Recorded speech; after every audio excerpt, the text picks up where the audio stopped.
Baik, terima kasih. Selamat pagi. Terima kasih kepada seluruh peserta webinar series keamanan pangan, produksi pangan olahan pada masa pandemi COVID-19. Jadi di series yang pertama ini, kami akan membahas mengenai pelaksanaan CPPOB di masa pandemi COVID-19. Langsung saja kita ke acara pertama, yaitu sambutan dari Kepala Pusat Studi Pangan dan Gizi Universitas Gadjah Mada kepada Profesor Endang Sutriswati Rahayu. Waktu kami persilahkan.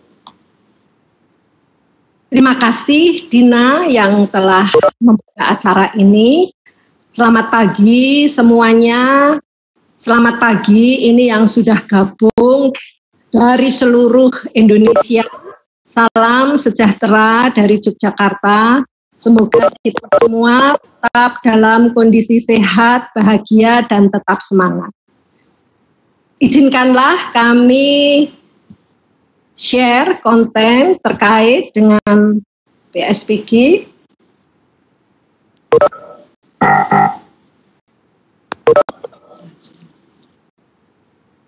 Oke, terima kasih. Bapak, Ibu, adik-adik semua yang sudah join, izinkanlah kami memperkenalkan terlebih dahulu Pusat Studi Pangan dan Gizi yang saat ini bersama-sama dengan Asosiasi Profesi Keamanan Pangan Indonesia yang diketuai oleh Bapak Dr. Rois Paringa. Ini kita bersama-sama menyelenggarakan webinar series keamanan pangan. Akan diselenggarakan beberapa series. Yang pertama ini terkait dengan pelaksanaan CPPOB di masa pandemi COVID-19. Sebelumnya kami mengucapkan banyak terima kasih kepada Dr. Randa Rustiawati Tekeres dan MKes Epidemiologi, Kepala Balai Besar POM Yogyakarta yang telah bersedia sebagai narasumber kami di acara ini, dan juga sahabat saya ini Pak Rois Paringa yang beberapa waktu yang lalu menjabat Kepala BPOM. Terima kasih Pak Roy yang sudah menginspirasi juga acara ini. Semoga acara ini yang dihadiri partisipan seluruh Indonesia ini bisa berjalan dengan lancar. Kami ingin memperkenalkan terlebih dahulu Pusat Studi Pangan dan Gizi. Nah, acara ini sebetulnya sudah ada sekitar 600 yang memang mendaftar. Bahkan yang mendaftar itu lebih dari 700. Dan bisa kita lihat di sini, terutama berasal dari universitas, kemudian ada dari UMKM, dinas ataupun instansi pemerintah, ya ini yang utama. Sebetulnya kami juga ingin banyak dari UMKM ya dan IKM. Dan kalau dilihat asalnya bisa kita lihat ini hampir dari seluruh Indonesia, dari Yogyakarta sebagai host ya, dan kemudian dari Medan, ya, dari Sumatera, kemudian dari Kalimantan, dari Sulawesi, bahkan sampai ke Sorong, Papua. Semoga sudah join ini peserta-peserta yang tadi asal dari luar Jawa. Saya sudah melihat sendiri tadi banyak yang dari Sulawesi, ada yang dari Kalimantan. Nah, izinkanlah kami memperkenalkan mengenai Pusat Studi Pangan Gizi yang mempunyai visi menjadi pusat studi di lingkungan UGM yang unggul dalam bidang pangan dan gizi berbasis produk pangan lokal melalui penelitian dan pengabdian masyarakat untuk mendukung Tridharma Perguruan Tinggi. Kami memiliki misi meningkatkan fasilitas laboratorium PSPG dan peran FNCC, ini yang kepanjangannya Food and Nutrition Collection, ya, collection dari microorganisms. Kemudian meningkatkan kerjasama penelitian dengan mitra internasional, pengabdian kepada masyarakat terkait food safety, pangan lokal dan standarisasi, sertifikasi produk, serta pelayanan analisis pangan. Salah satunya yaitu melalui Pusat Keamanan Pangan dan Penjaminan Mutu, ini yang akan saya jelaskan kemudian. Kemudian juga pre-komersialisasi produk-produk hasil penelitian dan pengabdian masyarakat. Tujuan dari PSPG ini adalah meningkatkan potensi pangan lokal, termasuk mikroorganisme indigenous yang diisolasi dari berbagai sumber, yang digali melalui penelitian komprehensif dan pengabdian kepada masyarakat sebagai fasilitator dalam upaya kemandirian pangan dan diversifikasi pangan melalui eksplorasi potensi pangan lokal, serta komersialisasi produk pangan lokal termasuk mikroorganisme indigenous. Pusat Studi Pangan dan Gizi ini memiliki 4 laboratorium yang bisa digunakan untuk penelitian baik S1, S2, maupun S3, dan kami juga melayani beberapa penelitian ya yang ingin melakukan analisa-analisa yang terkait dengan bahan pangan. Lab kami terdiri dari lab kimia dan biokimia, lab mikrobiologi, lab gizi, dan lab rekayasa. Kami memiliki sekitar 26 staf, pegawai administrasi, teknisi atau laboran, serta asisten peneliti. Ini foto kami yang kami foto pada akhir tahun, ya, jadi masih semangat. Namun ya, kami tetap semangat. Ini foto yang kami capture minggu yang lalu. Kami sudah harus mengikuti protap kesehatan yang ketat, ya, termasuk menggunakan masker. PSPG telah kembali aktif, namun tetap dengan protap kesehatan yang ketat. Nah, pada tanggal 19 Februari 2020 ini, sebelum lockdown di mana-mana, ya, PSPG bersama-sama dengan Asosiasi Profesi Keamanan Pangan Indonesia atau singkatannya APKEPI, ini yang dimotori oleh Pak Roy, beserta Lembaga Sertifikasi Pelatihan Jaminan Mutu dan Keamanan Pangan LSJMKP yang dimotori oleh Mbak Gina di sini, mendirikan yang disebut Pusat Keamanan Pangan dan Penjaminan Mutu. Nah, Pusat Keamanan Pangan dan Penjaminan Mutu ini diharapkan dapat menjadi fasilitator bagi masyarakat, khususnya UKM, IKM pangan dalam hal sertifikasi personil di bidang keamanan pangan. Oleh karena itu, salah satu kegiatan dari pusat ini adalah menyelenggarakan webinar ini di saat banyak sekali hambatan yang kami lakukan secara fisik. Ya. Kami sudah mempunyai beberapa agenda, namun terpaksa kami tunda, namun webinar ini tetap bisa kami laksanakan. Nah, semoga webinar secara berseri ini bisa nantinya membawa manfaat bagi kita semua. Nah, Pusat Studi Pangan dan Gizi sendiri telah mempunyai unit produksi khusus untuk produksi probiotik dan kultur starter. Ya. Produksi probiotik dan kultur starter ini juga telah bersertifikat halal. Untuk sementara ini kami memang sedang memenuhi atau baru bisa memenuhi untuk penelitian dan untuk industri-industri kecil. Kami juga telah bekerja sama dengan beberapa pihak dengan dana yang berasal dari pemerintah, dengan PT Yummy Food Indonesia dalam penyediaan kultur starter, dengan PT Sanbe dalam rangka kita memproduksi probiogama, powder probiotik, dan juga dengan Plat Dalem dengan dana dari LPDP untuk pengembangan Cobio. Saat ini kami juga bekerja sama dengan Keju Mazaraat untuk produksi probiosis. Nah, ini beberapa produk yang kami upayakan segera bisa launching di masyarakat. Nah, yang terakhir ini adalah alamat Pusat Studi Pangan dan Gizi, bisa di-capture.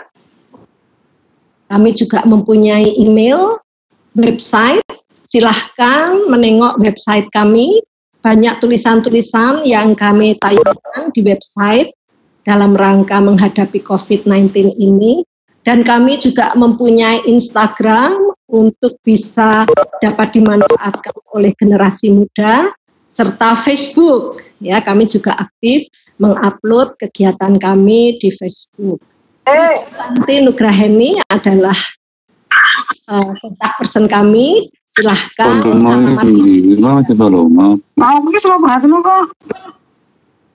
Ya, saya kira dari saya demikian, Mbak Dina, saya kembalikan.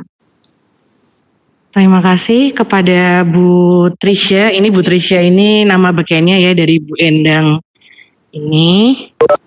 Baik, selanjutnya adalah sambutan dan penyampaian materi dari Ketua APKP Asosiasi Pangan Asosiasi Profesi Keamanan Pangan Indonesia. Kepada Pak Rois Paringa, waktu kami persilahkan. Selamat pagi, Bapak-bapak, Ibu-ibu semua yang hadir dalam diskusi pagi ini. Terima kasih kepada Ibu Profesor Endang Rahayu, Bu Trisha, dan juga Bu Tias, dan juga semua jajaran teman-teman di seluruh Indonesia dari perguruan tinggi, pelaku usaha UMKM, dan pemerintah utamanya, dan juga usaha-usaha lainnya. Kami ingin sampaikan hal penting, kalau boleh diperkenankan saya akan share slide. Baik, saya akan share.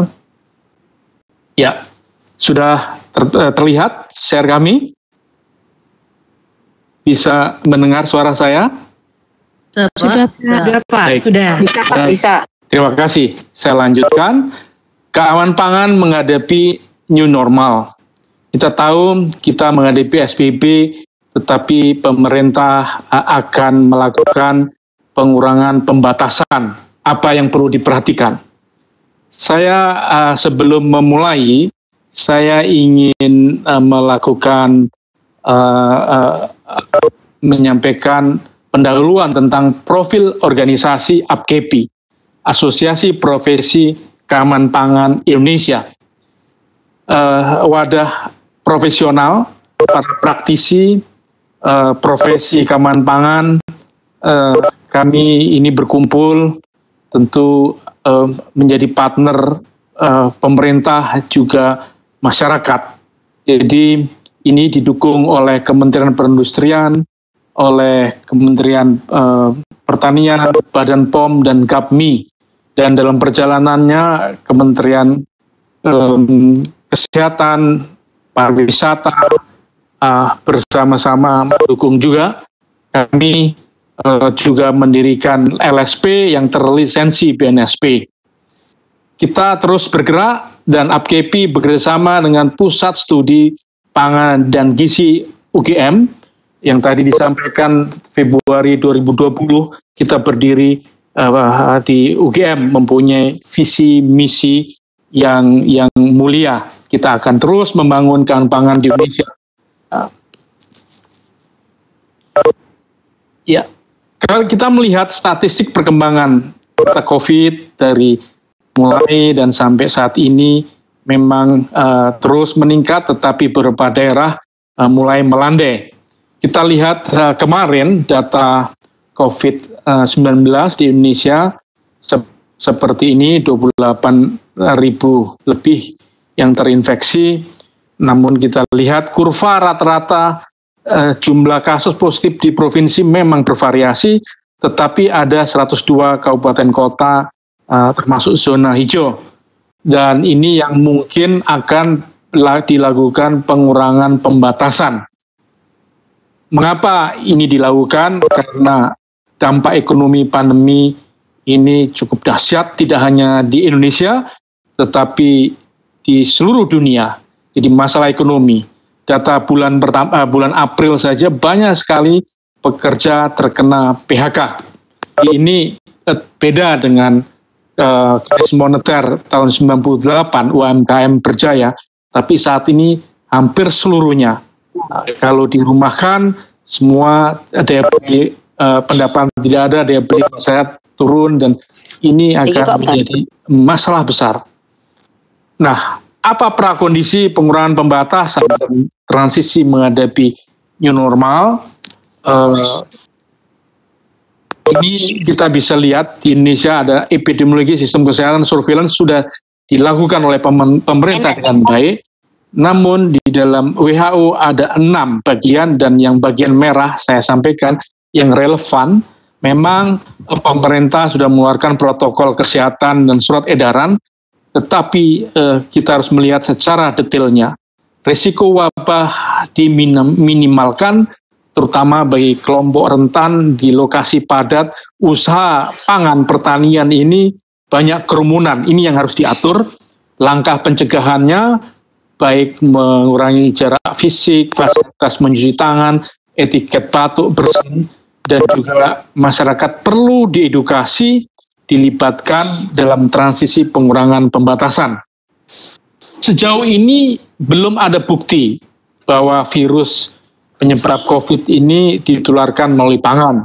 Itu betul. Saya cantumkan referensi di sini mulai dari Badan POM, WHO, FAO, FDA, dan otoritas keamanan pangan negara-negara Eropa dan negara-negara maju lainnya sudah menyatakan tidak ada bukti satupun, jadi boleh dikata resiko rendah. Ya, saya tidak mengatakan tidak ada sama sekali, tetapi risiko rendah dan tidak disampaikan. Masalahnya adalah tadi aktivitas usaha pangan tadi, ada kerumunan ini menyebabkan risiko kesehatan masyarakat, ada transmisi orang ke orang, itu ya yang paling penting. Tapi pemerintah termasuk Badan POM, Kementerian Kesehatan juga mengingatkan bahwa pasokan pangan ini harus terjamin, harus terjaga, jangan sampai terganggu keamanannya dan seterusnya, ketersediaan mutunya dan visinya. Itu yang paling penting. Tetapi tetap kita memproduksi, namun dalam memproduksi kita harus jaga-jaga transmisi COVID tadi. Jadi praktek pangan harus dijalankan, itu sangat penting. Ya. Nah, saya membuat ini risiko terinfeksi. Bagaimana? Ya, memang data belum ada. Tetap kita ingin ada dosis infeksinya. Hanya pakar mengatakan 1000 partikel. 1000 partikel itu sedikit sekali ya, sudah menyebabkan. Sekali batuk mengeluarkan 3000. Sekali bersin 30.000. Ya, satu hembusan napas bisa sampai 50.000 droplet ya, yang kecil, percikan kecil. Satu kali batuk bersin menghasilkan 200 juta partikel. Jadi kalau hitung-hitungannya kita orang bicara ada 200 partikel per menit, mungkin sekitar 5 menit bisa kena. Tetapi kalau ada yang batuk bersin, langsung itu berapa juta masuk kita. Kita tidak pernah tahu itu. Jadi pakai masker. Jadi saya sampaikan kajian risiko kecilan ini, pakai masker itu sangat penting ya. Hindari kerumunan. Implementasi protokol COVID-19. Ada 3 hal penting, nanti akan disampaikan perinciannya, tetapi saya ingin highlight ada 3. 1, sanitasi pangan, mana-mana yang sering tersentuh, itu penting diperhatikan. Banyak daerah-daerah yang mungkin kita tidak pernah memikirkan, di mana tempat yang paling banyak, toilet contohnya. Di sana banyak aktivitas, orang batuk mengeluarkan riak, mengeluarkan bersin, kalau orang Jawa nyisih itu kan banyak, di dinding-dinding, itu tolong diperhatikan. Juga kalau kita bicara di sarananya, cleaning, disinfeksi, dan seterusnya. Higiene personel, ya. Higiene personel ini penting sekali, perlu ditegaskan lagi praktek higiene personel, pengendalian kesehatan personel, penggunaan masker dan alat pelindung diri lainnya yang sesuai. Ketiga, pembatasan fisik, pengaturan ulang jadwal kerja, dibagi kelompok kecil, jaga jarak, ini harus diperhatikan. Nah, yang ingin saya sampaikan, ini usaha sepanjang rantai pangan, memang protokol sudah menyampaikan, tetapi bagaimana konteks situasi di masing-masing premises, tempat di mana sarana terjadi, kondisinya berbeda. Itulah perlu ada pelatihan. Bagaimana harus dipahami dengan benar. Ini salah satu kritikalnya. Penyelenggaraan pangan terpadu, saya ingin sampaikan di sini, penting sekali. Di sini ada jajaran pemerintah. Sebelah kiri ada blok hijau itu adalah manajemen risiko oleh pelaku usaha. Sebelah kanan adalah manajemen risiko yang sudah disampaikan oleh kementerian lembaga. Nah, kalau kita kembali lagi sebelah kiri, hierarki sistem jaminan keamanan pangan, mulai dari dasar sistem HACCP, sistem mutu pangan, dibutuhkan SDM yang andal. Nah, ini perlunya kompetensi sumber daya manusia. Sekali lagi, APKP bekerja bersama UGM juga bersama-sama dengan stakeholders memperkuat, meningkatkan kompetensi tidak hanya di Jogja dan sekitarnya, tapi seluruh Indonesia yang tercinta ini. Pengawasan pangan terpadu, kita lihat di PP 86 tahun 2019 tentang keamanan pangan. Di sini cukup tergambar dengan jelas siapa mengerjakan apa, instansi, kementerian, lembaga, pusat, daerah. Pemerintah daerah punya kewenangan tanggung jawab yang besar di ujung. Jadi ini yang kita APKP, UGM dan teman-teman lain perguruan tinggi ingin bekerja sama membantu menjadi partner di daerah. Kita akan terus bergerak bersama-sama kementerian, lembaga, badan POM menjadi partner mereka. Jadi bagaimana mewujudkan ini? Nah, terakhir sebenarnya ini satu hal yang baik Ibu Endang tadi menyampaikan bahwa ini mimpi dimulai hari ini kita webinar series, tapi terus akan bergerak di seluruh Indonesia, ya, terus bergerak. Baik, terima kasih. Kantor APKP ada sebentar ini ada 3 di Jakarta, di Bogor, dan di Yogyakarta. Ingat, di Yogyakarta kami hadir di gedung PAU UGM. Tentu tadi sudah disampaikan, kami bekerjasama dengan Pusat Studi Pangan Gizi UGM. Ya, jadi terima kasih. Ini paparan kami, semoga sukses. Wassalamualaikum warahmatullahi wabarakatuh. Waalaikumsalam warahmatullahi wabarakatuh. Ya, sebentar, saya akan menghentikan. Bisa dihentikan di sana, ini macet kayaknya. Oke, bisa saya stop di sini. Sebentar, stop. Baik, terima kasih. Silakan Mbak Dina. Ya, terima kasih kepada Pak Roy Sparinga yang telah memberikan sambutan dan juga penyampaian materi yang sangat luar biasa yang sudah cukup membuka pandangan kita ya mengenai COVID-19 di Indonesia. Selanjutnya adalah sambutan dari Kepala Balai Besar POM Yogyakarta, Bu Rustiawati. Namun sebelumnya saya ingin mengingatkan kembali kepada seluruh peserta untuk dapat mematikan fitur mikrofon dan kamera selama webinar berlangsung. Jadi ini sebenarnya sudah kami matikan, tapi ada yang inisiatif untuk dinyalakan kembali. Jadi mohon mikrofon bisa dimatikan beserta kamera agar webinar bisa berjalan dengan lancar. Terima kasih. Ini kami dari panitia masih menghubungi Bu Rustiawati. Sebentar, mohon ditunggu. Sudah siap, Mbak.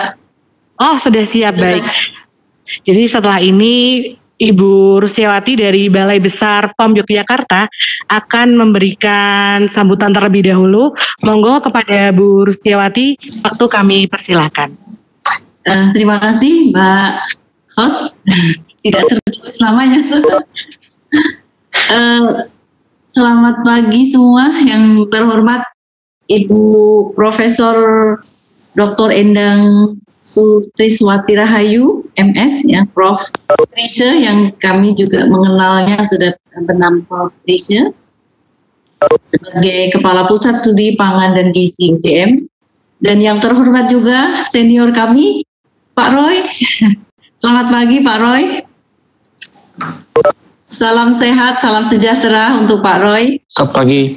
Ya, beliau adalah senior kami, pakar keamanan pangan yang sudah luar biasa dan mantan Kepala Badan POM yang kami hormati. Kami sangat mencintai beliau nih pada era beliau, Pak Roy. Ya. Assalamualaikum warahmatullahi wabarakatuh. Selamat pagi, salam sejahtera untuk kita semua. Tentu kami pertama apresiasi ya dan mengucapkan terima kasih kepada Profesor Dr. Endang ya, Prof. Endang, yang sudah menginisiasi, dan juga Pak Roy, ini kerjasama APKP ya ternyata, yang sudah berinisiatif melakukan webinar ini dan serangkaian ya, karena seri nanti ada berseri-seri ke depan, dan syukur alhamdulillah ini seri yang pertama kita mulai. Jadi kami sangat mendukung kegiatan ini karena apa yang tadi sudah disampaikan Pak Roy, bagaimana keamanan pangan itu sangat penting dan membutuhkan komitmen semua pihak. Dan kami Badan POM, Pak Roy pasti tahu Badan POM sangat berkomitmen terhadap aspek keamanan pangan ini, dan apalagi sekarang ketika ada revolusi industri ya 4.0 yang mana tentu merubah pola hidup masyarakat berubah gaya hidupnya, keinginannya, dan cara-caranya juga berubah, dan pangan ini sangat berkembang sangat cepat. Diversi pangan juga sangat beragam. Sekarang anak-anak milenial itu menyukai makanan-makanan yang baru, yang bukan zaman-zaman dulu, zaman kami. Ya, dan tentu ini harus dikawal keamanan pangannya, sebagaimana tadi yang sudah Pak Roy sampaikan, ini peran serta banyak pihak itu harus bersama. Dan Badan POM tentu akan mengawal di samping ikut terlibat di dalam menyusun konsep keamanan pangan. Namun di dalam implementasinya kami mengawal melalui pengawasan rutin yang kami lakukan di seluruh mata rantai pangan. Tadi Pak Roy juga menyebutkan ada peraturan pemerintah yang baru nomor 86 tahun 2019, di situ siapa melakukan apa sudah jelas, dan Badan POM juga diberikan mandat yang lebih lagi dibanding yang sebelumnya, di mana Badan POM diberikan tugas untuk melakukan pengawasan pangan olahan, jadi agak luas lagi dibanding yang sebelumnya. Nah, ini tentu membutuhkan komitmen dukungan semua pihak untuk mengawal hal ini. Dan kita tahu di dalam konteks pengawasan itu ada 3 pilar yang harus bertanggung jawab. Yang pertama itu adalah pelaku usaha itu sendiri, baik itu sarana produksi maupun sarana distribusi. Itu yang pertama yang mereka harus lakukan adalah mengawal produk yang diproduksi atau produk yang didistribusikan itu sampai kepada konsumen itu dalam keadaan aman pangannya terjamin. Itu pilar terdepan. Kemudian pilar selanjutnya adalah pemerintah, salah satunya adalah sektor-sektor terkait, dan salah satunya adalah Badan POM. Dan pilar terakhir atau garda terakhir adalah masyarakat itu sendiri. Ketika masyarakat itu belum sadar bahwa keamanan pangan menjadi tanggung jawab mereka semua, termasuk masyarakat, maka rasanya juga sayang sekali pemerintah sudah menyiapkan seluruh komponen-komponennya, namun ketika masyarakat abai terhadap keamanan pangan, jadi pada akhirnya masyarakat itu sendiri yang menentukan nasibnya diri sendiri. Ini penting sekali dikawal masyarakat untuk didorong menjadi masyarakat yang cerdas untuk mengawal dirinya sendiri sehingga dia mampu memilih produk yang aman, produk pangan yang aman, karena pangan ini kita tahu dari bangun tidur sampai mau tidur kita tidak lepas dari pangan. Nah, ini penting sekali peran dari masyarakat, kepedulian masyarakat untuk sama-sama melakukan mengawasi secara mandiri. Karena kalau masyarakat tetap menggunakan, tidak peduli menggunakan produk yang tidak sesuai ketentuan, maka produsen pun akan, ini bicara produsen yang tidak bertanggung jawab ya, akan tetap memproduksi terus.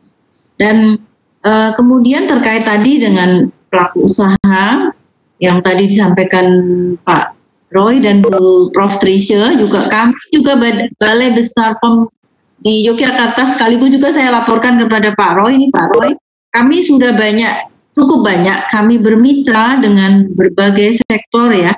Ini ada Pusat Inovasi Agroteknologi UGM, kami juga mendampingi binaan-binaan dari Pusat Inovasi Agroteknologi UGM tersebut, ada olahan susu, ada tahu, ada singkong freezer, ada keripik, beraneka ragam UMKM yang sudah kita dampingi dan kita bantu untuk melakukan juga pengujiannya sebagaimana sudah peraturan di Badan POM terbaru.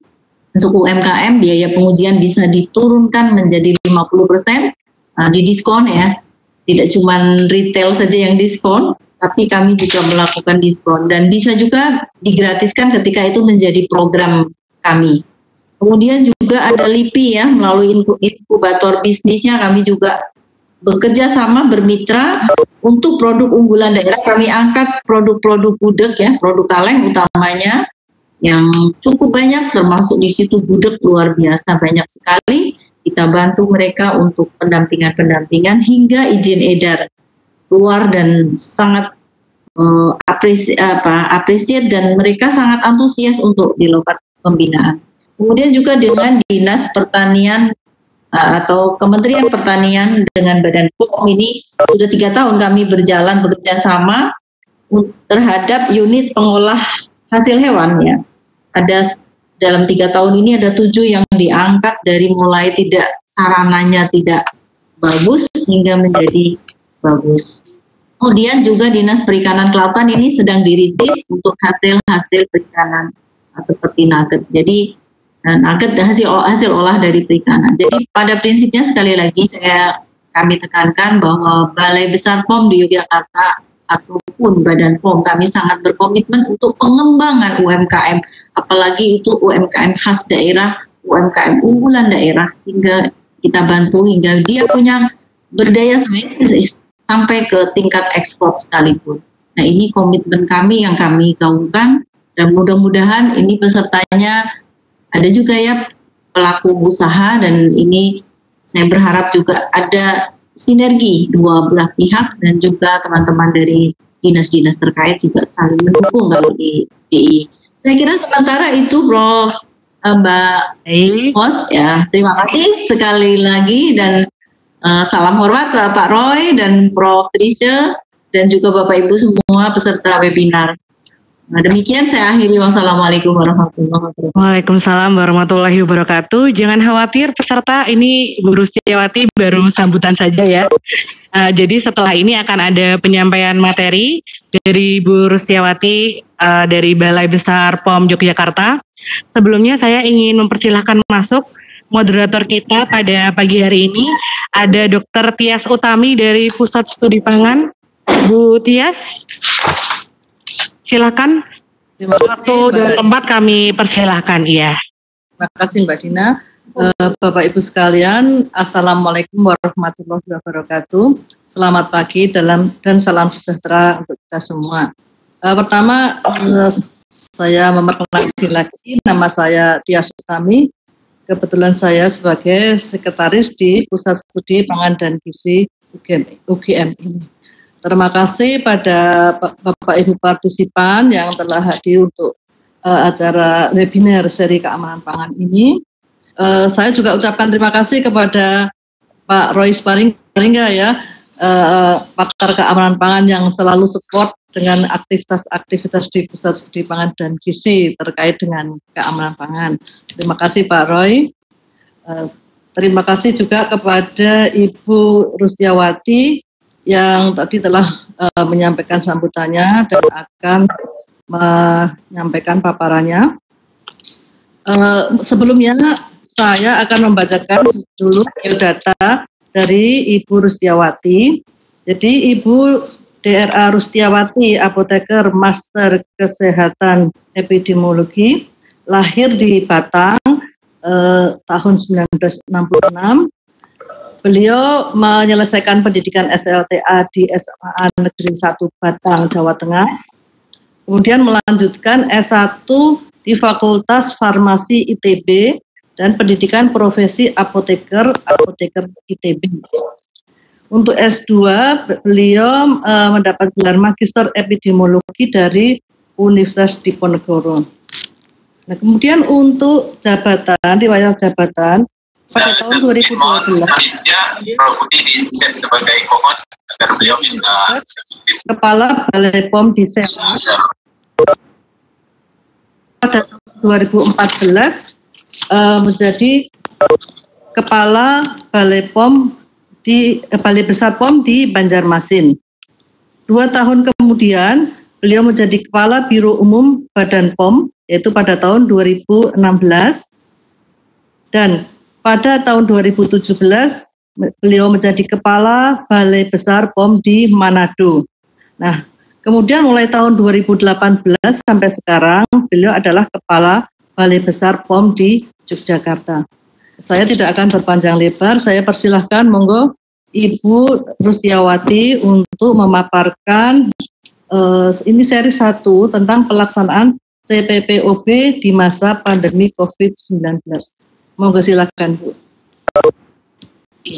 Terima kasih Ibu Tias Utami atas waktu yang sudah diberikan kepada saya. Saya coba share materi dulu.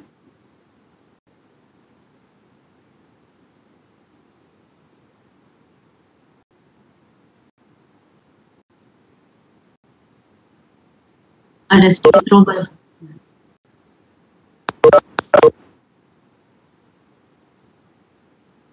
Ya, sudah bisa lihat? Sudah, Bu? Ya, baik, kami diberi mandat untuk menyampaikan cara produksi pangan olahan yang baik pada kondisi pandemi ini ya, pandemi COVID-19. Apa yang mau saya bahas adalah satu pendahuluan, kedua cara produksi pangan olahan yang baik itu sendiri, kemudian bagaimana pencegahannya di era COVID ini, dan terakhir adalah penutup. Baik, saya akan sampaikan dulu Badan POM ini benar. Nah, kami Badan POM memiliki visi dan misi yang relatif baru dengan Renstra yang baru, melanjutkan visi misi yang sudah dibangun oleh Pak Roy. Jadi tetap intinya sama, visi adalah obat dan makanan aman, bermutu, berdaya saing.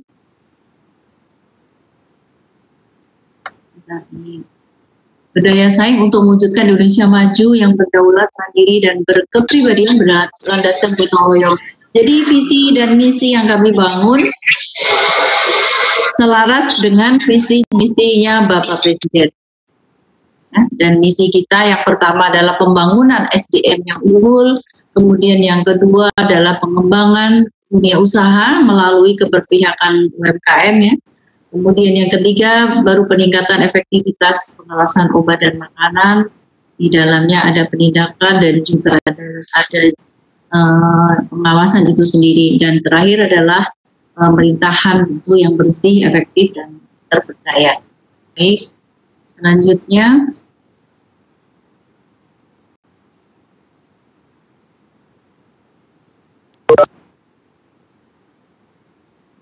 Tidak bisa bergerak.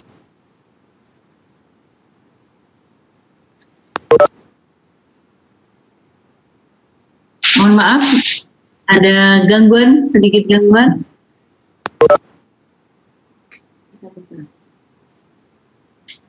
Monggo Ibu, tidak apa-apa, kami tunggu. Iya.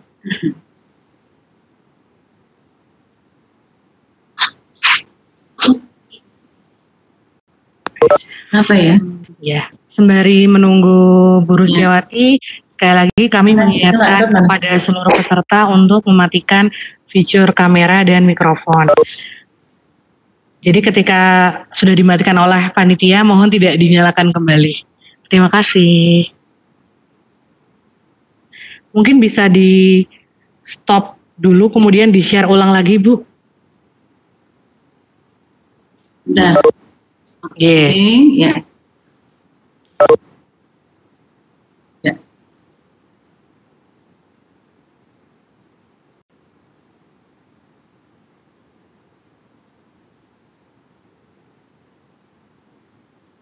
Oke. Nah, sudah terlihat kembali? Sudah terlihat kembali, Bu. Ya. Saya sampaikan peran Badan POM. Yang pertama adalah melakukan pengawasan, kemudian yang kedua adalah melakukan kemandirian pelaku usaha, sebagaimana tadi visi yang saya sudah sampaikan, dan yang ketiga adalah melakukan pemberdayaan masyarakat. Nah, 3 aspek ini yang tadi pada sambutan saya sampaikan 3 pilar pengawasan, yaitu pelaku usaha, kemudian pemerintah, dan terakhir adalah masyarakat harus bahu-membahu untuk sama-sama melakukan bertanggung jawab di dalam melakukan pengawasan. Di dalam pengembangan salah satu aspek tadi, salah satu pilar tadi adalah pelaku usaha, di mana kami karena visinya tadi adalah berpihak kepada pengembangan UMKM, maka kami melakukan strategi khusus di dalam pengembangan UMKM. Yang pertama tentu meningkatkan kerjasama untuk menjaga kontinuitas ketersediaan bahan baku. Ini penting sekali, bahan baku jangan sampai putus sehingga nanti mengganggu produksi dan pada akhirnya marketing juga akan terganggu dan industrinya juga bermasalah. Ini harus dijaga, bahan baku harus ada. Kemudian juga pembinaan, pengembangan dan pengawasan terhadap UMKM itu harus didampingi terus-menerus. Mereka pemenuhan terhadap standar-standar yang ditetapkan oleh Badan POM harus dijaga sehingga mereka mampu memenuhi. Kemudian juga penerapan sistem keamanan pangan dan standar mutu juga dipenuhi oleh pelaku usaha, dan kemudian peningkatan sinergitas antara perguruan tinggi, praktisi, UMKM dan industri ya, ABGC ya, itu juga tetap harus dilaksanakan sebagaimana yang tadi saya juga sampaikan, kita harus bekerja sama dengan berbagai pihak. Kemudian juga bekerja sama dengan pemerintah daerah tentu, dan dukungan pemerintah pusat ini sangat penting. Dan terakhir adalah pengembangan teknologi terapan, ini juga sangat penting. Ya, nah ini yang sudah kami lakukan, contohnya adalah implementasinya adalah asistensi regulasi terhadap Pemda, karena Pemda harus terus-menerus diberikan pemahaman bahwa pentingnya bahwa teknologi juga berkembang, kebijakan juga berkembang, peraturan berkembang, keadaan eksternal, lingkungan eksternal juga berkembang, maka pemerintah pun juga harus mengikuti perkembangan itu sendiri. Kemudian yang kedua, intervensi BIMTEK ya, bimbingan teknis kepada UMKM juga kita harus dampingi terus-menerus, mereka tiada henti sehingga sampai mereka itu bisa paling tidak minimal izin edar itu lolos, karena sebelum izin edar keluar itu ada persyaratan teknis yang kadang-kadang UMKM ini belum paham sehingga kita harus melakukan pendampingan terus-menerus. Dan kemudian yang ketiga adalah KIE ya, edukasi kepada masyarakat dan UMKM juga harus terus-menerus dilakukan tanpa henti, karena masyarakat itu garda terakhir, pangan itu yang dikonsumsi itu aman atau tidak. Dan keempat adalah program pendampingan UMKM pangan. Kemudian yang kelima, webinar yang seperti ini penting sekali, bisa dilakukan di semua sektor-sektor terkait sehingga meningkatkan frekuensi pemahaman kepada UMKM ini juga sangat penting. Dan yang keenam adalah layanan prima atau coaching klinik, salah satunya adalah coaching klinik. Kami memberikan pendampingan di hari-hari tertentu, hari Jumat itu kami full melakukan pendampingan kepada UMKM, dan hari-hari biasa juga bisa mereka datang, namun kalau yang hari Jumat itu betul-betul khusus untuk UMKM. Selanjutnya adalah program UMKM Berdaya Saing, ini yang dirintis dari tahun 2018, ada 8 kementerian lembaga yang terkait di situ, dan ada Badan POM yang kita saling bersinergi, berkomitmen untuk melakukan pendampingan terhadap UMKM yang sudah ditarget sehingga mereka mampu bersaing. Dan untuk DIY kita sudah bekerja sama dengan pertanian ya, Kementerian Pertanian tadi 3 tahun sudah berjalan sampai dengan sekarang, dan sudah ada 7 unit usaha yang sudah kita angkat standarnya dari yang tidak memenuhi ketentuan sampai memiliki daya saing. Kemudian inovasi yang sudah dikembangkan Badan POM juga, Badan POM bergerak sangat cepat mulai beberapa tahun terakhir ini, yang tadinya izin edarnya manual sekarang sudah elektronik, yang tadinya butuh waktu cukup lama, bahkan informasi yang ada di masyarakat, di pelaku usaha bisa berbulan-bulan, ini bisa dipercepat hingga 5 hari kerja dan bahkan ada yang 1 hari untuk yang risikonya rendah. Kemudian juga penerbitan surat-surat yang sudah elektronik yang harus diambil datang ke Badan POM, tetapi juga bisa di print di tempat di mana UMKM itu berada. Dan juga tarif PNBP yang tadi saya sebutkan, pengujian itu berbayar karena ini merupakan PNBP, pendapatan negara bukan pajak yang masuk ke kasnya negara. Tentu kami tidak dalam kapasitas untuk memberikan, menggratiskan, tetapi sudah berupaya, Badan POM berupaya dan sekarang sudah ada tarif 50% untuk yang usaha mikro dan kecil. Dan yang lain adalah pengawasan berbasis masyarakat sudah juga dikembangkan, yaitu di barcode ya. Jadi masyarakat sudah bisa melihat langsung dengan gadgetnya, dengan HP-nya, di scan produk-produk yang memang sudah mencantumkan itu di barcode, itu langsung bisa dilihat di situ ada izin edarnya atau tidak. Jadi sudah sangat mudah masyarakat itu bisa mengakses. Dan kemudian juga pelayanan prima melalui live chat, call center, webinar, kemudian juga banyak media-media yang kita lakukan, menjemput bola, datang ke lokasi, dan sangat cepat akhirnya izin edar itu bisa diperoleh dalam hitungan 1-2 hari. Kemudian juga pelaksanaan survei kepuasan pelanggan berbasis elektronik juga kami menghasilkan nilai yang cukup baik, sehingga reformasi birokrasi Badan POM bernilai sudah baik, sudah di statusnya baik di atas 80, itu sudah baik. Kemudian juga digitalisasi yang kita sudah lakukan di berbagai sektor. Baik, nah ini dukungan UMKM ini luar biasa, kami sudah memanfaatkan 50% ini di DIY juga sudah banyak, bahkan juga kita, kalau kami punya program-program targeted, katakanlah misalnya produk unggulan tadi Jogja, kami gratiskan karena itu memang program-program yang kami inisiasikan, nah, sehingga mudah-mudahan pada kesempatan ini kami informasikan kepada sektor ya utamanya atau UMKM yang memang berminat, dan kita akan seleksi karena tidak mungkin bisa menjangkau seluruh UMKM, itu kita akan seleksi berdasarkan skala prioritas. Kemudian sekarang masuk materi yang ditugaskan kepada kami, yaitu cara produksi pangan olahan yang baik. Ini dasar hukumnya, nanti bisa di-download saja saya kira.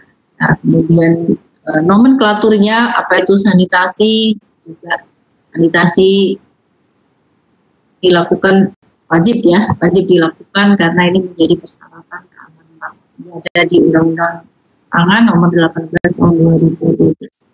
Kemudian selanjutnya adalah setiap orang harus wajib mengendalikan risiko bahaya. Kemudian juga harus memenuhi persyaratan sanitasi dan menjamin keamanan pangan. Setiap orang, ya baik itu UMKM maupun orang per orang, termasuk juga di dalamnya adalah masyarakat. Masyarakat itu tadi garda. Kemudian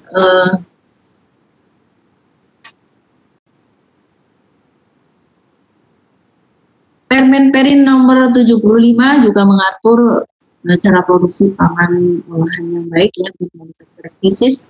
Di situ diacu ada beberapa aspek. Kenapa nih gangguan lagi?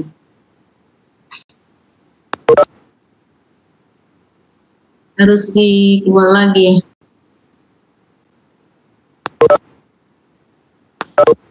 Oh, pakainya nih. Baik, ternyata panahnya tidak mau yang ke bawah, maunya yang ke samping. Ada 17 aspek kalau Kemenperin ya. Kemudian dikembangkan Badan POM juga mengeluarkan cara produksi pangan olahan yang baik untuk industri rumah tangga dari tahun 2015. Ini masih Pak Roy ya kepala badannya. Nah, ini hasil Pak Roy ini. Dan di situ diatur ada 14 aspek ya. Namun ini tidak bertentangan dengan Menperin tadi, hanya mungkin digabung-gabung saja, dikelompok-kelompokkan. Dan ini menjadi dasar kami di dalam melakukan pengawasan, utamanya adalah industri rumah tangga pangan. Karena industri rumah tangga pangan ini dia dari skala produksinya juga kecil, kemudian dari investasinya juga terbatas, sehingga ini perlu ada standar yang tersendiri yang tidak bisa mengacu standar yang besar ya untuk diterapkan untuk industri-industri besar. Ini penyesuaian ini sangat perlu, yang intinya adalah tadi keberpihakan tadi, sesuai dengan kebutuhan. Kemudian, nah ini level persyaratan, ini ada kriteria-kriteria harus, ada seharusnya, ada sebaiknya, ada dapat. Ini yang membedakan ya, kalau harus berarti wajib, kalau seharusnya itu himbauan ya, sebaiknya, kemudian dapat itu bisa ya, bisa tidak. Kategori-kategori ini mohon bisa dipelajari bagi rekan-rekan UMKM, karena ini penting sekali. Nanti di dalam pengawasan Badan POM tentu kami sesuaikan dengan peraturan-peraturan standar yang sudah dibuat, nah sehingga bahasanya atau ini harus sama ya, pemahamannya juga harus sama. Jangan sampai merasa loh kok saya kok begini saja disalahkan, begitu saja disalahkan. Nah ini yang penting sekali, mereka juga memahami apa yang sudah menjadi persyaratan sudah dibuat. Kemudian ini kita bicara kontaminasi pangan, itu banyak sekali ya, ada kimia, kalau kita kelompokkan ada kimia, ada biologi, ada fisik ya, itu keamanan pangan. Ini jadi ada 14 aspek yang tadi saya sampaikan. Yang pertama adalah lingkungan dan lokasi produksi. Ini penting sekali, lingkungan dan lokasi produksi ini harus kita pikirkan, karena pangan itu bisa sumber kontaminasi itu dari berbagai aspek ya. Dari udara ada, dari orang yang mengerjakan juga, itu juga paling besar bahkan ya. Kemudian dari peralatan, dari kemasan, dari lingkungan di dalam produksi ya, tikus, serangga, dan juga debu. Ini kalau produksi katakanlah bakery ya, bakery itu habis di oven kan biasanya diangin-anginkan, tetapi kemudian pintunya terbuka, sementara di luar itu lalu lintas mobil, kendaraan lalu lalang, tentu debu akan masuk, dan yang tadinya sudah katakanlah steril ya, sudah minimal mikroorganismenya akibat kita oven, kemudian begitu diangin-anginkan kena debu, dan itu akan terjadi kontaminasi silang. Ya, ini penting sekali harus kita paham. Itu bicara lokasi dan lingkungan produksi. Nah, selanjutnya juga penetapan lokasi, jangan sampai jauh dari, jangan sampai di lingkungan limbah, jangan sampai di tempat produksinya juga sampahnya tidak tertutup, lalatnya banyak, selokannya tidak berfungsi sehingga genangan airnya juga menggenang, dan itu sumber penyakit semua ya. Air menggenang berarti ada nyamuk, juga nyamuk demam berdarah ya. Nah ini juga akan mengganggu, paling tidak kan orang yang memproduksi itu pasti juga akan terpapar penyakit juga. Selanjutnya lokasi ini contoh ya, ini sumber-sumber cemaran ya. Kalau sungai kita tercemar oleh industri-industri katakanlah tekstil, industri kimia ya, kemudian menghasilkan limbah, dan ini airnya tentu akan mempengaruhi sumur kita yang berada di sekitar sungai. Nah, kalau UMKM-nya ada di sekitar sungai yang tercemar, ya pasti airnya yang sumurnya itu juga tidak memenuhi persyaratan kualitas air produksi ya. Yang juga kita harus perhatikan. Sampah juga, kalau kita dekat TPA maka juga penyakit banyak, lalat juga banyak. Atau kita tinggal di dalam perumahan yang kumuh ya, seperti gambar ini, tentu juga akan sangat mempengaruhi produk yang kita produksi. Dan debu ya, debu di depan, sampah tidak tertutup, selokan tadi yang saya sampaikan, semua ini menjadi penting. Nah, ini yang boleh dan yang tidak boleh ya, sampah di ruang produksi. Tolong, ini kadang-kadang hal sepele yang kita temukan pada saat pemeriksaan setempat. Ini Kadang-kadang karena produksinya cukup banyak, dia masuk saja ke tempat sampah, dan karena mereka nggak praktis kalau ada tutupnya harus pakai buka tutupnya. Ya memang sampah memang harus kalau bisa yang bukanya yang pakai kaki diinjek itu, jadi tangan tidak menyentuh tempat sampah. Nah, penting praktek-praktek produksi yang benar. Dan ini selokan yang menggenang seperti ini juga kita tidak bisa hindari ya, karena ini lingkungan bukan milik kita. Nah, ini yang harus diwaspadai berarti ruang produksinya kita harus menyesuaikan. Nah, kondisi tertutup, jangan sampai terbuka lebar ya. Jadi ada filter-filter untuk memfilter alat yang masuk, menghindari hewan-hewan yang kalau udah sungainya seperti itu biasanya juga tikusnya banyak. Nah, kemudian bangunan nih yang kedua, tadi 14 aspek ya, cukup masih banyak juga.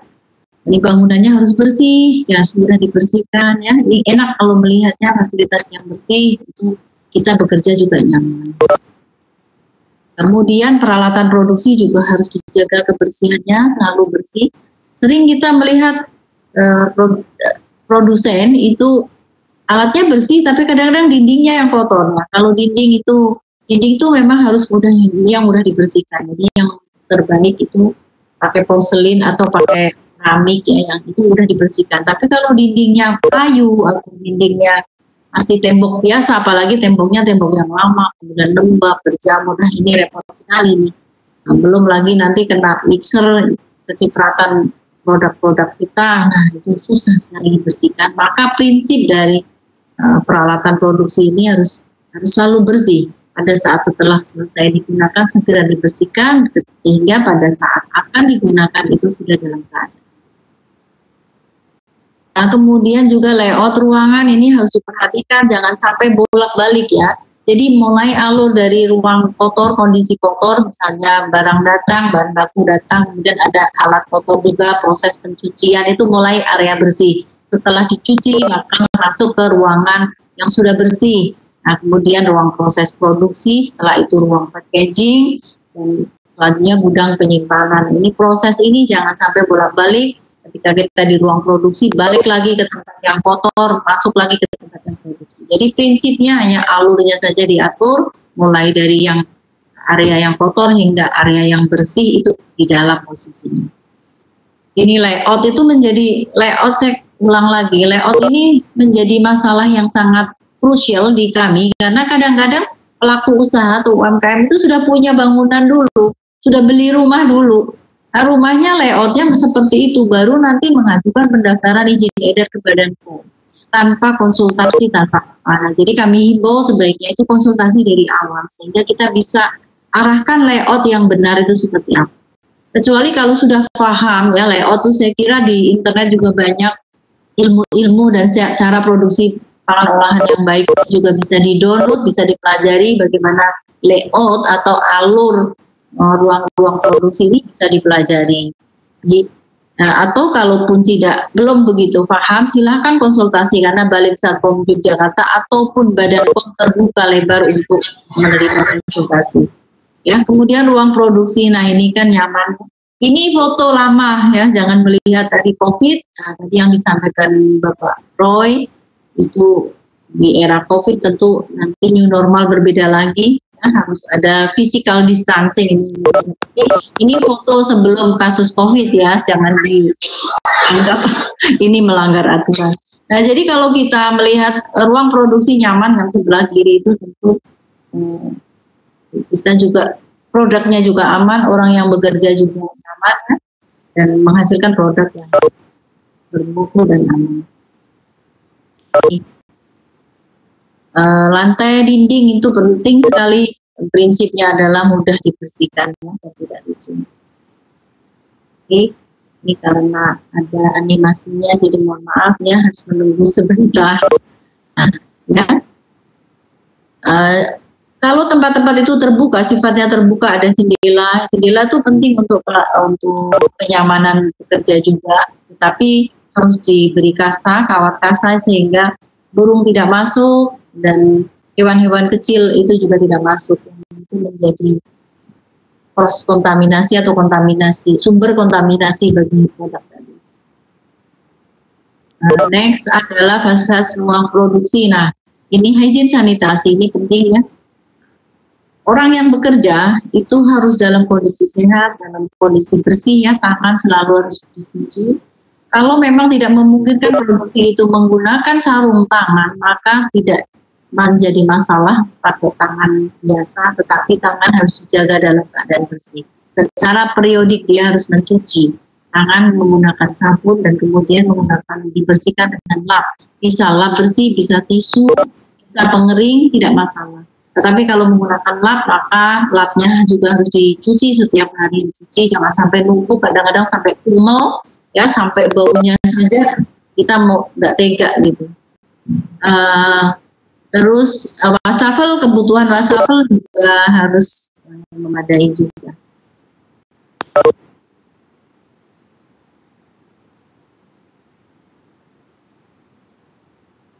Lalu ada notif yang nah, bagaimana cuci tangan yang benar itu di era COVID apalagi ya, era COVID cuci tangannya paling tidak minimal 20 detik, jadi kita sambil bernyanyi-nyanyi beberapa mana lagu yang disukai itu sambil, jadi intinya adalah seluruh lekuk-lekuk tangan itu tersentuh dengan sabun dan kemudian dibersihkan menggunakan air mengalir, karena kita nggak tahu ya.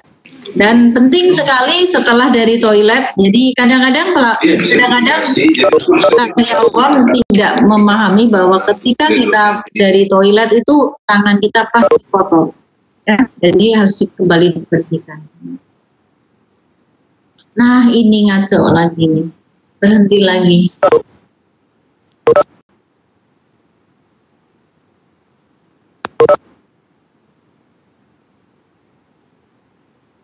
Nah, kemudian peralatan juga harus bersih. Ada dokter ruang ganti karyawan ini juga penting sekali. Jangan sampai pakaian atau barang dari rumah yang mungkin di transportasi itu tercemar oleh udara atau tercemar oleh orang lain yang sakit. Apalagi di era COVID seperti ini, itu mudah terjadi penularan ketika ditransportasi.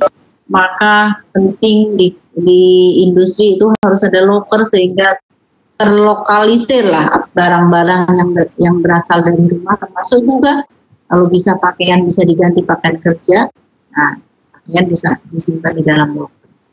Kemudian sampah tertutup yang seperti tadi saya sampaikan. Kemudian air ya, tempat air ini penting, air juga harus diproses karena kalau yang tadi saya sampaikan di pinggir sungai, sungainya kotor, tentu juga air masuk ke dalam sumur kita. Nah, kalau itu langsung dipakai untuk produksi, ini tidak memenuhi persyaratan air produksi, ya, air minum. Jadi harus ada pengolahan atau kalau kita melalui PDAM, ya itu sudah sesuai dengan persyaratan air minumnya, itu air bersih, namanya air PDAM, air minum, tapi sesungguhnya itu kualitas bersih, tapi itu bisa dipakai untuk produksi. Kemudian ya fasilitas hygiene sanitasi tadi juga saya sudah sampaikan bagaimana pekerja itu harus secara periodik membersihkan diri, begitu datang dia harus memastikan dirinya bersih, kemudian secara periodik tangannya juga harus dibersih, dan perilaku menggaruk-garuk, perilaku mohon maaf ya, kadang-kadang di ruang produksi itu aneh-aneh, memegang-megang tertentu dalam tubuh kita. Nah ini yang juga harus dihindari. Apalagi yang sakit ya, tidak boleh bekerja di area yang bersentuhan langsung dengan produksi. Kemudian kesehatannya, hygiene sanitasi karyawan ya, ini harus secara berkala dicek kesehatannya. Kemudian kebersihannya juga harus dicek. Pemilik sarana ya, pemilik UMKM tolong perhatikan karyawan-karyawan kita, perilaku-perilaku mereka seperti apa. Sering kalau tempatnya panas mereka kemudian tidak mau pakai baju, mereka copot keringatnya udah menetes-netes, nah itu nambahin, tidak perlu pakai garam akhirnya. Dan ini yang sering kita temukan di sarana produksi. Ya, ini komitmen dari pemilik, penanggung jawab, ini sangat kami harapkan agar perilaku karyawan di sarana produksi ini memenuhi ketentuan. Selanjutnya ini kesehatan karyawan ini harus dijaga, jangan sampai sakit ya, ketika ada keluhan, nah, tiap hari harus ditanya karyawan itu. Karena begitu sakit jangan sampai dia kena tifus, bisa masuk ke makanannya dan akan menulari yang dikonsumsi. Nah ini harus dijaga kebersihan kuku, jangan sampai jenggot panjang ini tentu boleh bekerja di sarana produksi, tapi bukan di area produksi, tapi dia di administrasinya. Ya. Rambutnya gondrong. Kita makan kalau katakanlah makanan itu sudah dijaga betul, tapi ternyata ada rambut di dalamnya. Tentu juga kita akan jijik ya. Dan rambut itu sumber dari penyakit. Kalau kita tahu rambut itu kita taruh di laboratorium mikrobiologi di media, terus diinkubasi, itu luar biasa kumannya bisa berjubel di situ, berderet-deret di sekeliling rambut. Dan itu menunjukkan bahwa rambut kita itu sebenarnya. Dan pencemaran paling besar memang dari tubuh kita. Nah, sehingga perlu pemeriksaan rutin kesehatan karyawan. Selanjutnya adalah perilaku karyawan di sarana produksi, ini juga harus dijaga. Ini para penanggung jawab atau pemilik UMKM ini juga wajib untuk memantau mereka perilaku. Kadang-kadang mereka cakap-cakap, dibayangkan ya, kita tahu, baru sadar sekarang ketika kasus COVID bahwa yang tadi disampaikan Pak Roy, ketika kita berbicara ada 200 partikel keluar sekali bicara. Kemudian ketika bersin sekian ribu partikel. Dan kalau partikel itu COVID atau tidak COVID tapi mungkin virus-virus yang lain atau mungkin bakteri apa yang ada dalam tubuh kita itu Staphylococcus bisa juga gitu. Nah ini yang harus dijaga, maka memang harus menggunakan masker itu sudah kewajiban sebelum COVID pun sudah diterapkan harus menggunakan masker karena memang droplet itu mengandung kuman tidak hanya COVID. Nah ini perilaku penting diawasi terus, diarahkan, dibina, ya edukasinya terus dilakukan. Nah, selanjutnya adalah pemeliharaan higien sanitasi, ini harus ya, ruangannya, alatnya, terus menerus harus dilakukan. Bersihannya dijaga, fasilitasnya harus ada, jadi sumber air yang mengalir, air yang bersih harus ada. Karena kalau tidak ada, maka nanti kita lihat sering ya kayak pangan siap saji yang didorong-dorong itu satu ember untuk mencuci ribuan piring. Itu karena fasilitas airnya tidak memadai, maka itu juga menjadi sumber pencemaran. Maka kalau di sarana produksi jangan sampai terjadi seperti itu. Jadi sumber air harus cukup memadai sehingga bisa untuk membersihkan peralatan.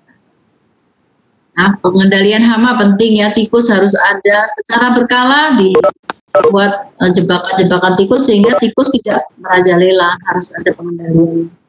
Kemudian penyimpanannya juga harus sesuai ya. Yang suhunya butuh dingin maka kita harus siapkan pendingin. Karena yang suhunya butuh sejuk berarti kita harus siapkan gudang yang tidak terpapar matahari langsung dan di situ harus sirkulasinya juga harus bagus. Sehingga produk itu baik produk jadi maupun bahan baku itu terjaga kualitasnya. Nah, kalau bahan baku terjaga kualitasnya, maka produk jadi pun juga akan menjadi produk yang mutu dan keamanannya juga terjaga. Kemudian pengendalian proses produksi ini juga penting. Proses produksi itu harus ditetapkan, ibaratnya harus ada SOP-nya. Kalau mau buat produk A, misalnya mau buat bag kue ini, jadi tepungnya sekian, ditambah ini sekian, cara masaknya harus begini, itu sudah harus ada protap-protapnya sehingga setiap kali proses itu hasilnya sama terus, tidak ada yang hari ini produksi bagus, besok produksi gosong, gitu. Besoknya lagi bantat, bantat tahu ya keras gitu. Nah jadi tidak stabil produknya. Ini penting sekali dijaga, setiap proses itu hasilnya sama.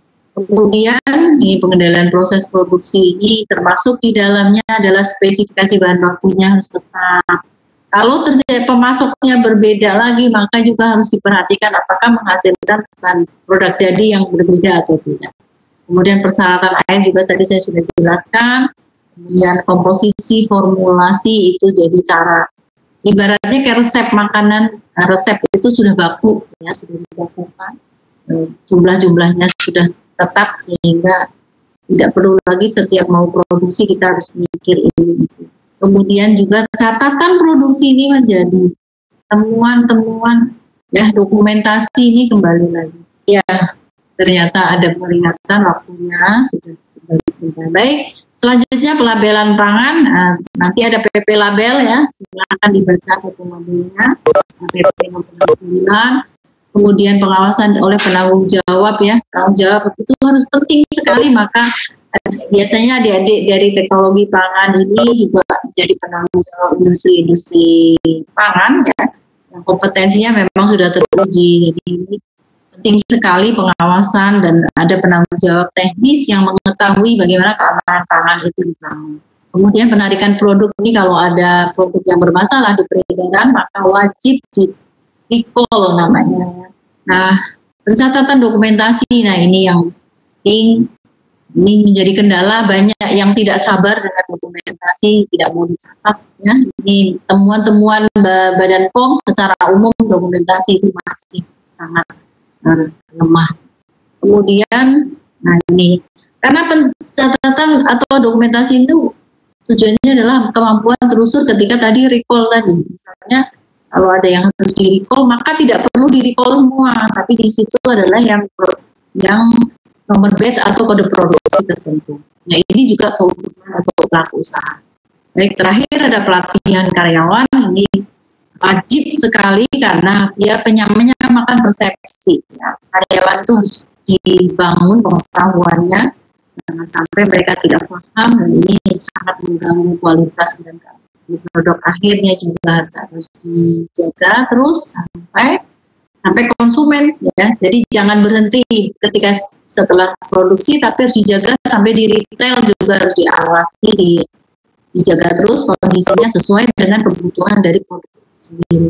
Dan yang terakhir adalah bagaimana di era COVID ini. Kalau tadi saya jelaskan cara produksi olahan yang baik yang secara umum, namun ini di era COVID sama seperti yang tadi dijelaskan Pak Roy, bahwa intinya adalah memastikan orang itu sehat. Kemudian yang kedua adalah memastikan produknya, prosesnya itu sesuai dengan persyaratan. Dan Badan POM sudah mengeluarkan buku nih, yang sebelah kiri adalah buku pedoman cara produksi dan distribusi pangan olahan di era COVID. Silakan dibaca, di-download, nanti bisa untuk dasar kita bekerja seperti apa. Nah, sekilas saya jelaskan saja virusnya COVID ini, dia dari droplet tadi yang dijelaskan Pak Roy, dari droplet, dan dia jatuh kepada benda-benda yang sering disentuh orang, karena orang ngomong, itu keluar dropletnya. Nah, jadi benda-benda itu yang menjadi target harus selalu dibersihkan, harus disanitasi.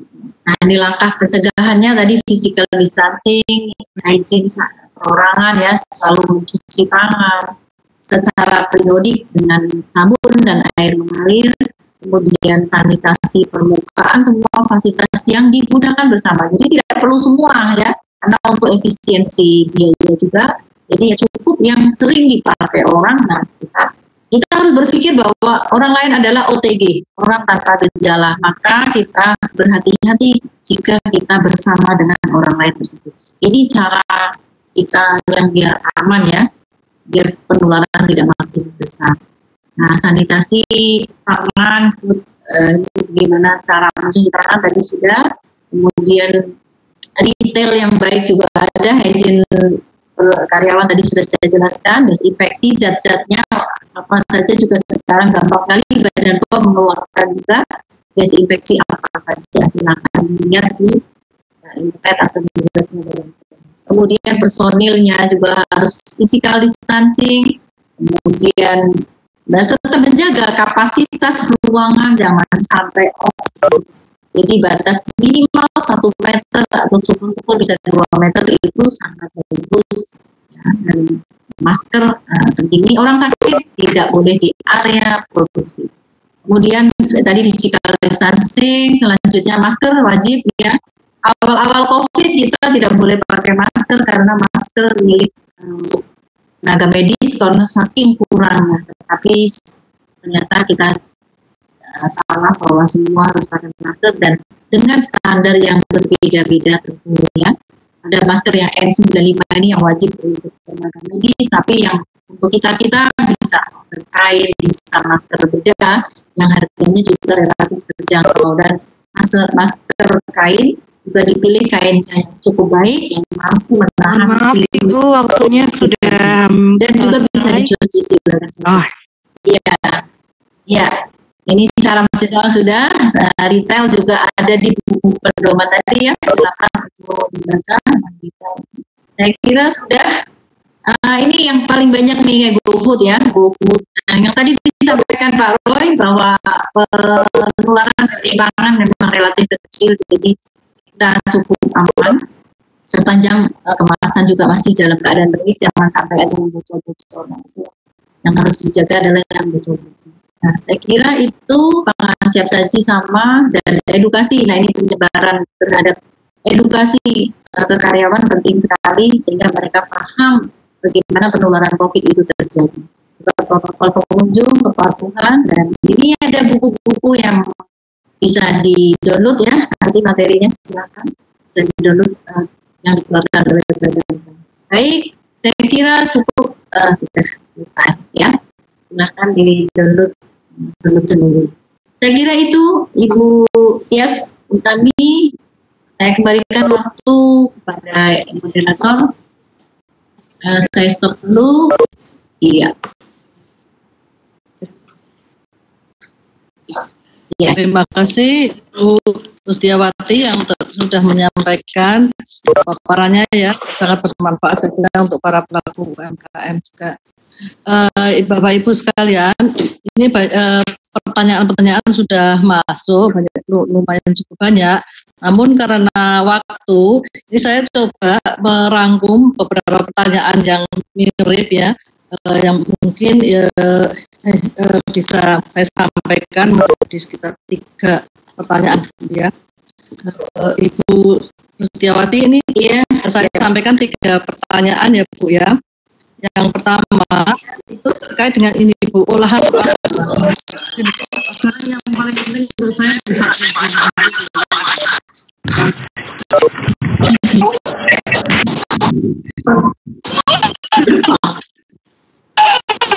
Mohon maaf, ada sedikit dulu. Mohon maaf, ini mohon mikrofonnya dapat dinyalakan kepada seluruh peserta.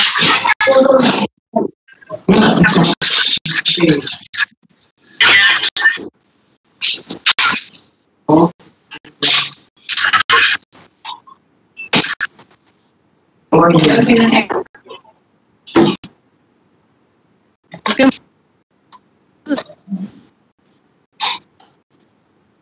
Ini kok otomatis. Oke Mbak Dina. Terus Mbak. Ya. Silakan Bu Tias. Ya, sudah. Ini saya coba rangkum pertanyaannya ya Bu. Yang pertama, itu olahan pangan jenis apa yang perlu didaftarkan izin edarnya? Karena beberapa kan mempunyai masa simpan yang lebih dari 7 hari. Seperti masa pandemi ini kan banyak sekali beredar makanan matang basah yang dikemas dan banyak produk matang beku lainnya. Nah, ini bagaimana Bu? Apakah ini perlu didaftarkan? Ini mungkin yang pertama. Saya sekaligus ya Bu, untuk pertanyaan berikutnya. Ini gini, selama ini memang tadi disampaikan secara ilmiah belum terlihat bukti mengenai adanya peran pangan ya dalam penyebaran COVID-19.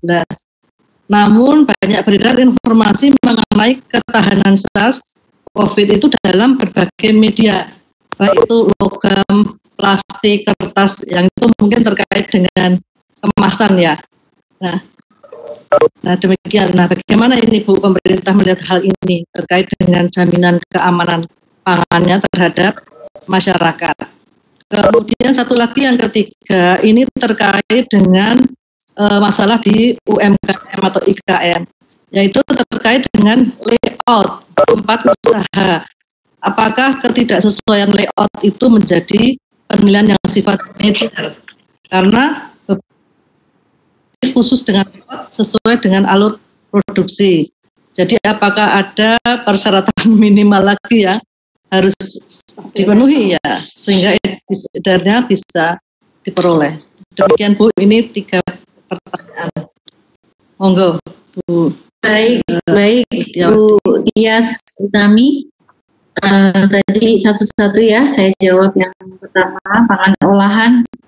Jadi izin edar itu ada 2 ya, yang dikeluarkan oleh Badan POM dan yang dikeluarkan oleh Dinas Kesehatan Kabupaten Kota atau Bupati Wali Kota. Ya, itu didelegasikan oleh Badan POM kepada pemerintah daerah Kabupaten Kota karena mengingat sifat dari produknya. Jadi produk-produk low risk yang sifatnya risiko rendah itu didelegasikanlah kepada pemerintah daerah karena tidak mungkin semua produk pangan itu izin edarnya di-cover oleh Badan POM. Yang MD dan ML saja sudah katakanlah puluhan ribu bahkan jumlahnya, dan itu kan harus dikawal. Ketika izin edar dikeluarkan harus dikawal ya, harus diawasi, harus diuji di laboratorium, di sampling, diperiksa sarananya. Nah ini tentu tidak mungkin dilakukan Badan POM semua. Oleh karena itu sebagian didelegasikan kepada pemerintah daerah dalam bentuk surat yang PIRT, nomor PIRT ya. Itu yang low risk. Nah, kemudian ada itu izin dalam konsep izin edar. Ada persyaratan produk itu boleh tidak perlu mengajukan izin edar, yaitu ketika masa simpannya kurang dari seminggu ya. Namun sekarang ini banyak sekali teknologi yang mengubah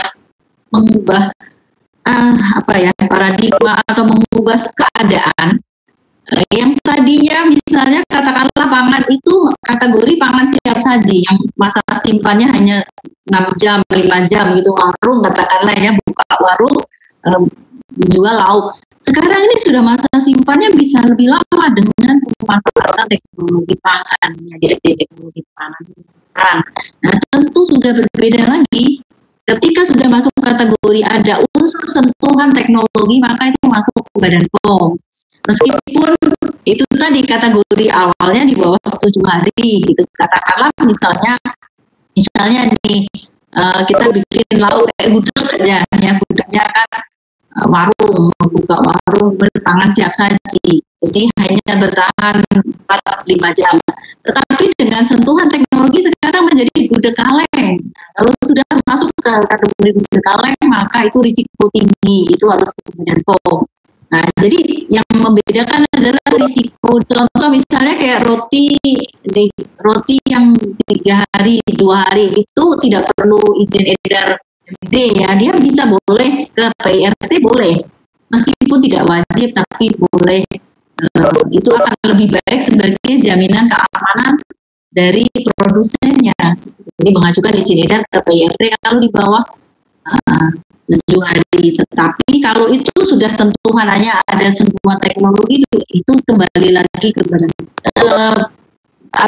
jenis-jenisnya ini sudah diatur dari PRB POM nomor 20 tahun 2018 22 kalau tidak salah, ada 22 tahun 2016 sampai 17. Ya, nanti bisa di browsing, saya sendiri juga tidak hafal. Di situ ada kategori yang dulunya PIRT sekarang diambil. Contohnya adalah kayak bakso ini belum diatur dulunya. Bakso itu harus di MD karena itu sudah ada, dia ada sentuhan teknologi, risiko tinggi. Kan minuman yang bisa diminum sekali minum itu kayak misalnya cup, dalam bentuk cup atau botol-botol kecil yang dulunya boleh PIRT sekarang tidak boleh. Kenapa? Karena itu berisiko, dia langsung diminum, langsung dikonsumsi, tidak melalui proses pemasakan melalui proses dimasak lebih dulu sebelum dikonsumsi, maka boleh itu PIRT.